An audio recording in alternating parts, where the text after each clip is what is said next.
Chapter 4. God's Love for His People. I have seen the tender love that God has for His people, and it is very great. I saw angels over the saints with their wings spread about them. Each saint had an attending angel. If the saints wept through discouragement or were in danger, the angels that ever attended them would fly quickly upward to carry the tidings, and the angels in the city would cease to sing.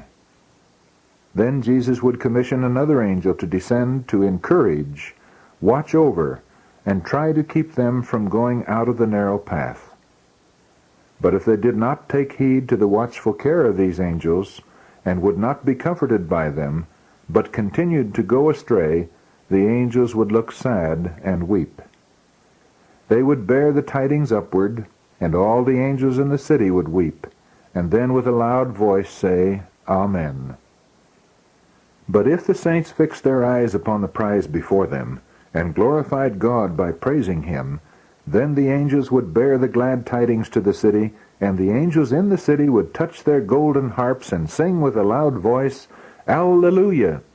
And the heavenly arches would ring with their lovely songs.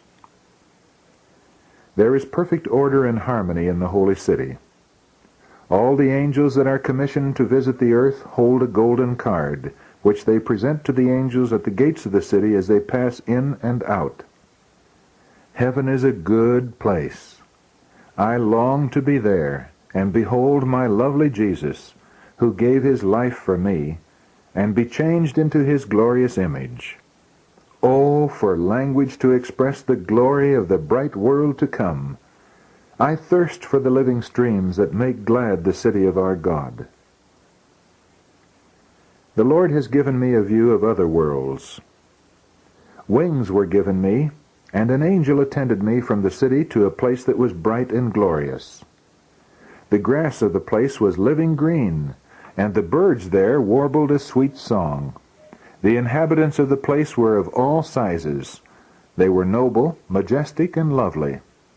They bore the express image of Jesus, and their countenances beamed with holy joy, expressive of the freedom and happiness of the place. I asked one of them why they were so much more lovely than those on the earth. The reply was, We have lived in strict obedience to the commandments of God, and have not fallen by disobedience like those on the earth. Then I saw 2 trees. One looked much like the tree of life in the city. The fruit of both looked beautiful, but of one they could not eat. They had power to eat of both, but were forbidden to eat of one. Then my attending angel said to me, None in this place have tasted of the forbidden tree, but if they should eat, they would fall. Then I was taken to a world which had 7 moons. There I saw good old Enoch, who had been translated. On his right arm he bore a glorious palm, and on each leaf was written, Victory.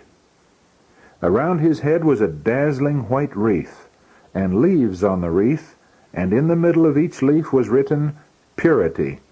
And around the wreath were stones of various colors that shone brighter than the stars, and cast a reflection upon the letters and magnified them. On the back part of his head was a bow that confined the wreath, and upon the bow was written, Holiness. Above the wreath was a lovely crown that shone brighter than the sun. I asked him if this was the place he was taken to from the earth. He said, It is not. The city is my home, and I have come to visit this place. He moved about the place as if perfectly at home. I begged of my attending angel to let me remain in that place. I could not bear the thought of coming back to this dark world again. Then the angel said, You must go back, and if you are faithful, you with the 144,000 shall have the privilege of visiting all the worlds and viewing the handiwork of God.